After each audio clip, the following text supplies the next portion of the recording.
My name is Mike Petro. I'm the Executive Vice President of the Committee for Economic Development, and I'm going to lead you through these next two panel discussions. This one focused on the challenges and opportunities around providing health care to seniors.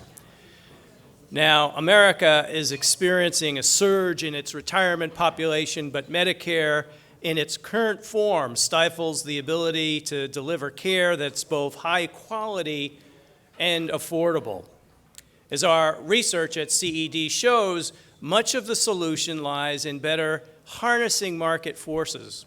And to learn more about this, we've assembled a group of experts to talk about this very important subject. But before we go there, I want to it's my pleasure and honor to introduce Congressman Joe Pitts, who is just ending a brilliant career of some 30 years in the U.S. House of Representatives.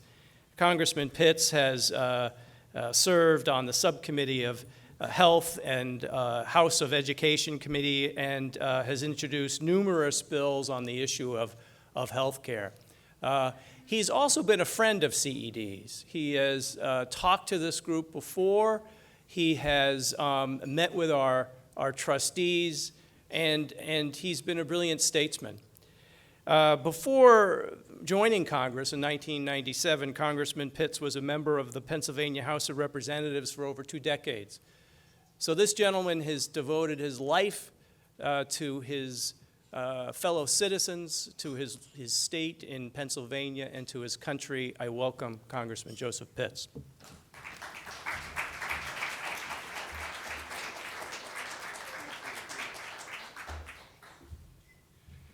Thank you, Mike. It's a pleasure to join you again today.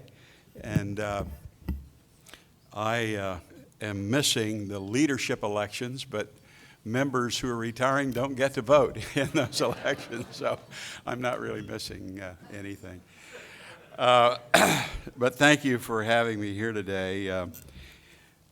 Healthcare represents, as you well know, over 16% of our economy, and by the beginning of next decade, it is projected to be more than 19%, I'm told. And much of that spending is regulated and directed by the government. A large portion of that belongs to Medicare, and that's what we're going to talk about a little bit today, along the lines of obstacles that seniors face to quality health care. As it relates to Medicare, most of you are probably familiar with the SGR, the Sustainable Growth Rate, the doc fix. As you will remember, this was a price control system dreamed up by Newt Gingrich and Bill Clinton that was supposed to hold down Medicare spending. It was passed through a Republican Congress, signed by a Democrat president. And it was a blunt instrument, and if Medicare spending was projected to grow too much in a given year, doctors' reimbursements would be cut to save money. And the reality is that Medicare reimbursements don't track with the market price of providing care to begin with. Cutting reimbursements would have led doctors to rush out of providing Medicare coverage in just a matter of simple economics. And so rather than see Medicare doctors ration care to Medicare patients, Congress forestalled the cuts 17 different times. They could never get it fixed. Often, instead of cutting, the SGR patch legislation would increase reimbursements, and sometimes the patch would be paid for with other changes in Medicare, and sometimes it wouldn't, and it was haphazard legislating and went on for over a decade. When I became chair of the Subcommittee on Health in the Energy and Commerce Committee 6 years ago, I made it one of my goals to end the patchwork legislation and to get a permanent fix to the SGR, to repeal and replace it. And we set about meeting with all the doc groups, the 75 specialty groups, patient groups, agencies, all the stakeholders. And it took us a couple of years of hard work and negotiations. And we worked with our friends on the other side of the aisle, and we passed a permanent repeal of the SGR, replacing with new payment models, which is now being implemented. And we had overwhelming bipartisan support. We worked with staff, with members on both sides of the aisle in the committee and in the Congress, in the House, and then in the Senate, and with the President, and passed it overwhelmingly with bipartisan support. And according to the trustees' report, the modest reform that we got will save $2.9 trillion. So those are the kinds of things I think Congress is going to have to do, staging and phasing and smaller steps, as they look at things like entitlement reform in some of the entitlement programs. And so I'm proud of what we accomplished in the SGR deal.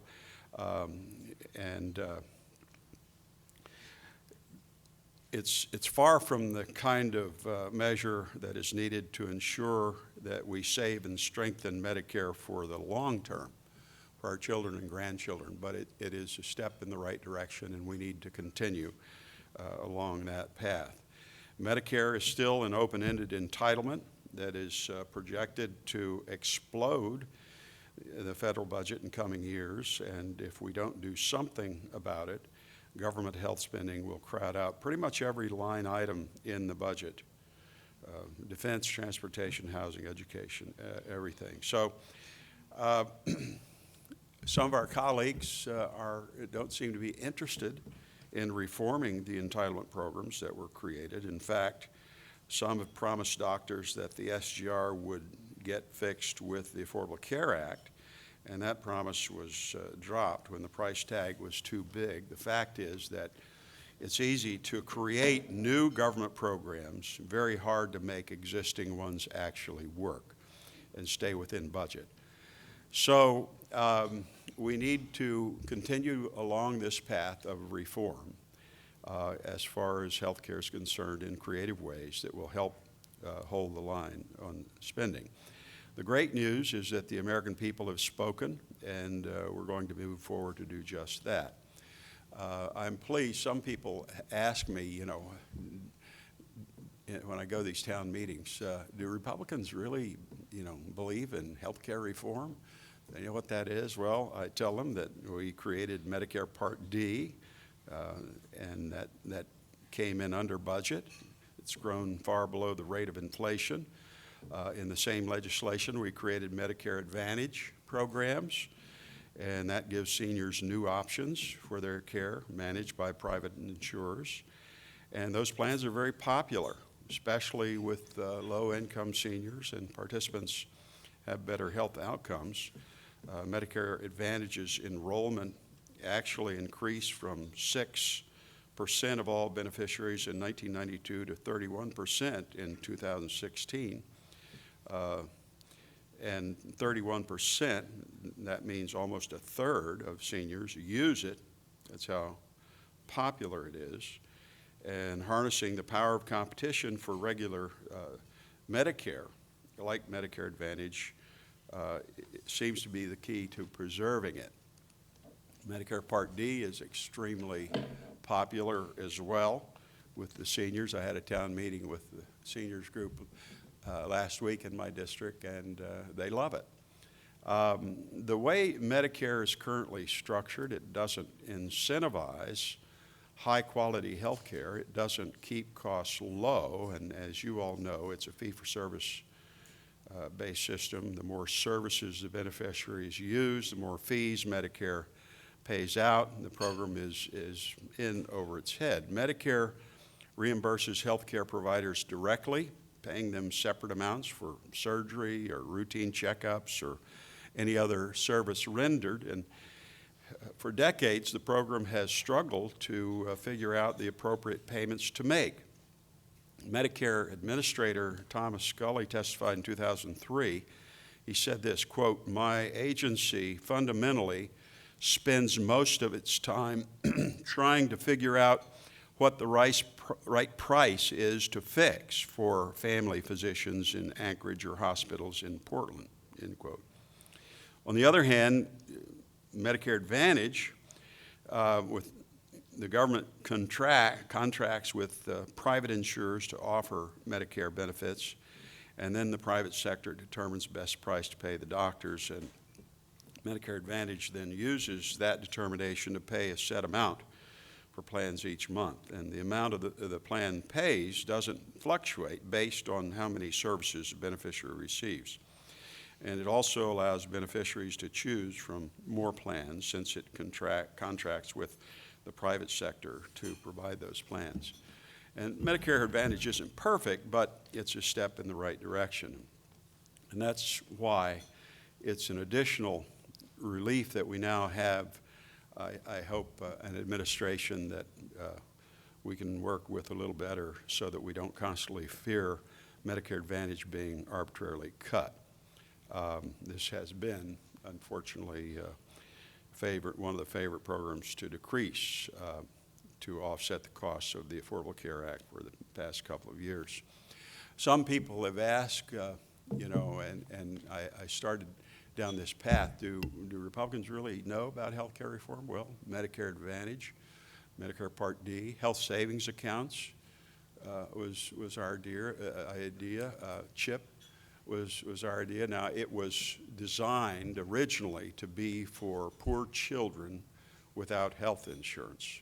It has been altered and changed over the years. Many states, and now in some states, you have more adults than children on the program, and it was designed for poor children. Now you can be in a family of four, make, I think it's something like $92,000, you get, free insurance. It was designed for poor children without health insurance. And now I'm told, perhaps a third of people coming on are coming off a private insurance program. So maybe that needs to be corrected a little bit, but it wasn't what we had originally conceived when we started out. Some people are asking now, what are you going to do with health insurance in the new Congress? Well, I think it's going to be one of the initial programs that Congress deals with. I think tax reform and cuts will be right up front.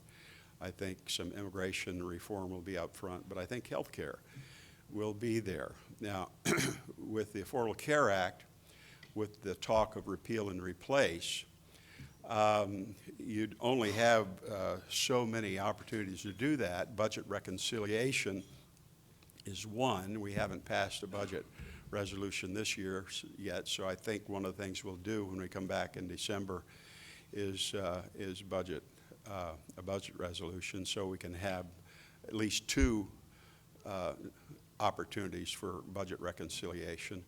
But with budget reconciliation, you can repeal things like individual employer mandates, the Cadillac tax, premium subsidies, and Medicaid expansion, but you wouldn't be able to repeal the whole thing. Now, the low-hanging fruit that I think will be reenacted, and I don't know how this will play out, with budget reconciliation, you could leave in place coverage for pre-existing conditions, kids on their insurance, parents' insurance until age 26, and the ban on lifetime, actual benefits. But what could happen along with the repeal is to pass again the low-hanging fruit, I used to call it, coverage for pre-existing conditions. Our plan was a little bit different than what was put into the Affordable Care Act. We had a coverage through state high-risk pools, and we funded it fully, $25 billion to the states. Our friends on the other side of the aisle, when they passed the Affordable Care Act, only put $5 billion in for PSIP. We warned them that was too low, and of course they ran out until it kicked in. But you might see a little bit different approach, but there will be, in my opinion, coverage for pre-existing condition. I think you will have the coverage for young people until age 26 on parents' health care plans. The only difference, and our legislation predated, by the way, we had Republican-sponsored legislation that predated the Affordable Care Act on things like kids until age 26. The only difference in our approach was we said dependents until age 26. And the way the Affordable Care Act did was all kids. And not being able to, cut off people if they get sick. So you will see some of those low-hanging fruit passed. I'm confident. I don't know if they'll do it by letting it stay in place as it is, or if they will be part of a repeal and replace package. That hasn't been decided. They're talking about that right now. But in my opinion, you will see some market-based reforms to replace, such as being able to sell insurance across state lines. Right now in Pennsylvania, if you want to buy health insurance from Ohio or Oklahoma or some other state, you can't do that. It has to be within the state. You can buy car insurance from a Lizard, but you can't buy health insurance from another insurance company in the state. So I think going across state lines for competition, pooling across state lines. There are large pools that you could have in trade associations, all kinds of groups, so that you get the power of bulk purchasing with large pools. Pooling across state lines, portability across state lines, so that you own your own health insurance plan, take it with you from one job to another, one state to another. I think you'll see those kind of market-based incentives. I think you'll see an effort at medical malpractice reform, which could bring down the rates substantially. I think you'll see expansion of things like the health savings account. Let people use health savings account, for instance, seniors to buy long-term care insurance or other things. Expand the use of health savings accounts, power of the purse. I think you will see some other market-based reforms like that in the repeal and the replace package. But that will be sorted out pretty soon. We've got a couple of different options that the Speaker, I'm sure, will task the members with developing. And they have been developed, some of them. But I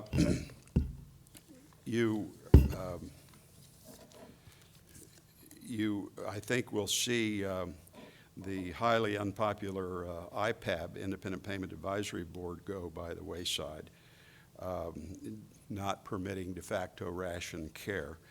And I think you will see perhaps a proposal to combine Medicare Part A and Part B, and increasing the flexibility of Medicare Advantage so that seniors have more health care choices.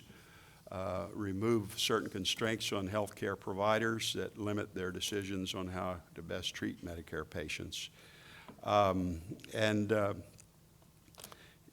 The health policy roadmap that our side of the aisle has unveiled doesn't just stop at fixing problems inherent in the Affordable Care Act. It includes some new initiatives on which some of our members have been working to ensure that America remains on the cutting edge of healthcare innovation, which will ultimately help seniors. The big one is the 21st Century Cures. I spoke to Chairman Fred Upton this morning. He fully expects that to be considered and pass. He's been working quietly, negotiating with our friends in the Senate, and it looks like we will get the 21st Century Cures Act signed this session. He's done a great, he's the chair of the committee on which I serve, and he's done a great job leading that effort. And, the concept is promote the discovery and development of new treatments and cures, which help ultimately decrease healthcare cost overall, and break down barriers to overcome those barriers, to get the drugs from development, discovery, development to delivery to the people. It's a great concept. The one sticking point that I tried to thread the needle on is the issue of mandatory funding. We came up with $2 billion a year for 5 years, and we called it mandatory spending, and our Freedom Caucus went nuts on that. So what we did was we said, let's change that to mandatory allocation of the funds, but the Appropriations Committee would still have to appropriate those $2 billion a year, and could even, put some riders, some constraints on it. So I think that might be the solution to that nut that we're trying to crack. I think I've talked enough. I just want to say special thanks to my predecessor, Bob Walker, for inviting me here. He is a wonderful friend and counselor and advisor over the years. I've enjoyed working with him as I tried to fill his shoes in representing for 20 years now the 16th Congressional District, and it's a pleasure to be with him today. So thank you, and have a good conference.